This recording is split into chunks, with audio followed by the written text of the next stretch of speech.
আমি একজন রিক্সা চালক। আজকে আমার সাথে ঘটে যাওয়া একটা ছোট্ট ঘটনা তোমাদের সাথে শেয়ার করতে চলেছি। আমি সচরাচর এমন বড় গল্প কখনো তুলে ধরি না। গল্পটা মনে লেগে গেল বলেই আজ আমি তোমাদের সাথে এই স্টোরিটা তুলে ধরার চেষ্টা করব। সময় থাকলে একটু সময় বের করে শুনে নিও।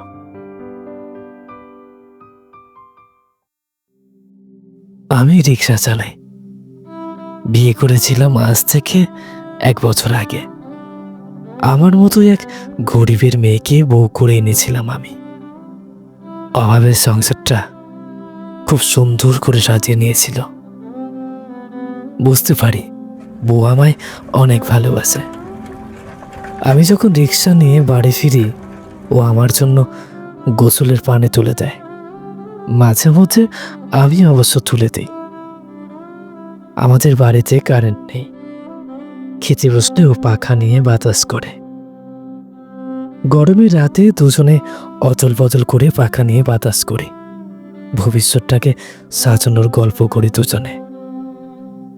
গল্প করতে করতে কখন যে ঘুমিয়ে যেতাম বুঝতেই পারতাম না। রিক্সায় বরাবর সাহেবরা তাদের বউকে নিয়ে উঠত। দুজনে মিলে অনেক গল্প করত।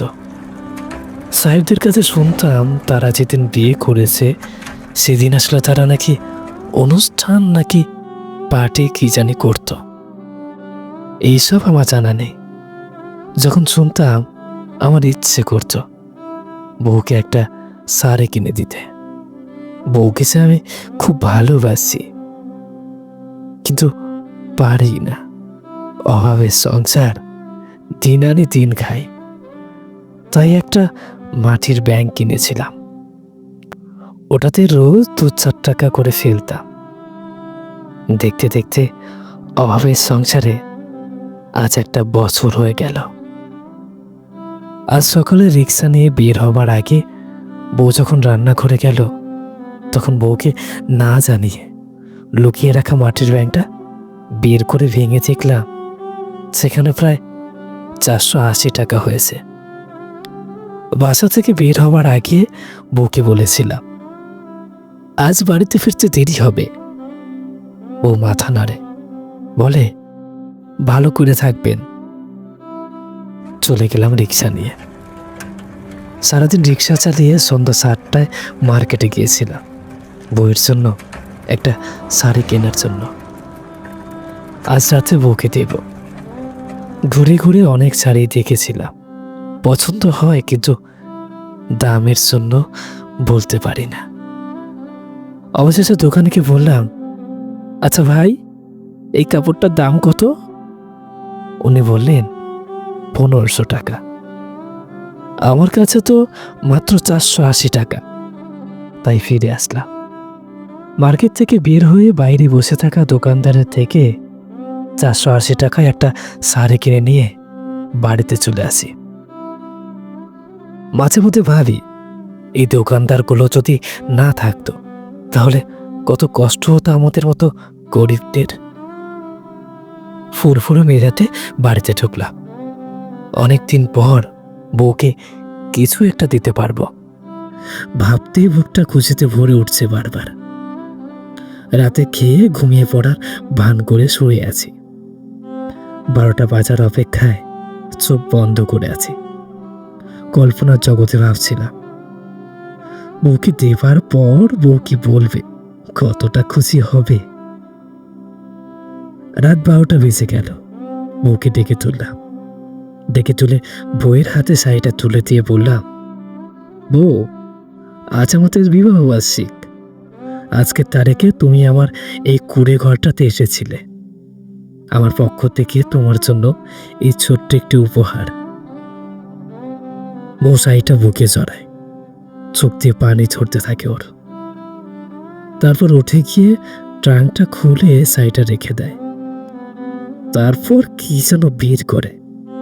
আমি উকি মেরে দেখার চেষ্টা করেও দেখতে পাই না।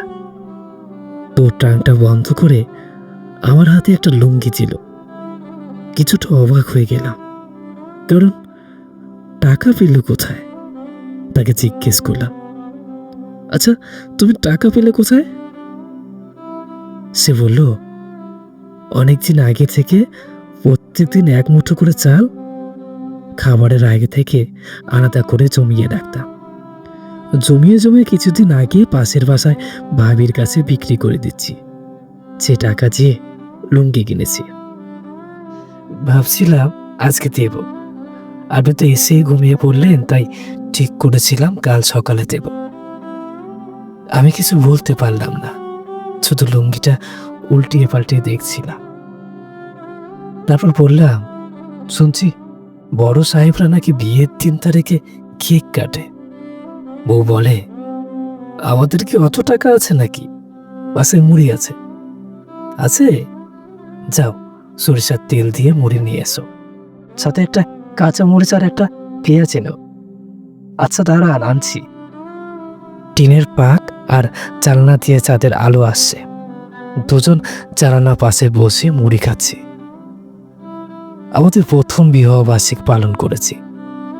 ছোট ছোট গিফট আর অফুরন্ত ভালোবাসা বেঁচে থাকুক আমাদের মতো রিক্সাওয়ালাদের জীবনে। এখন বলুন আপনারা স্টোরিটি কেমন ছিল? কমেন্ট করে যেতে কিন্তু ভুলবেন না। আমি চাই আপনারা কমেন্টে আপনাদের কথাগুলো বলে যান। আমাদের সমাজে এমন অনেক মানুষ আছে যারা সত্যি ইচ্ছে করে বিবাহবার্ষিক পালন করতে পারে না। তাদের কাছে হয়তো টাকা থাকে না, নয়তো সময় থাকে না।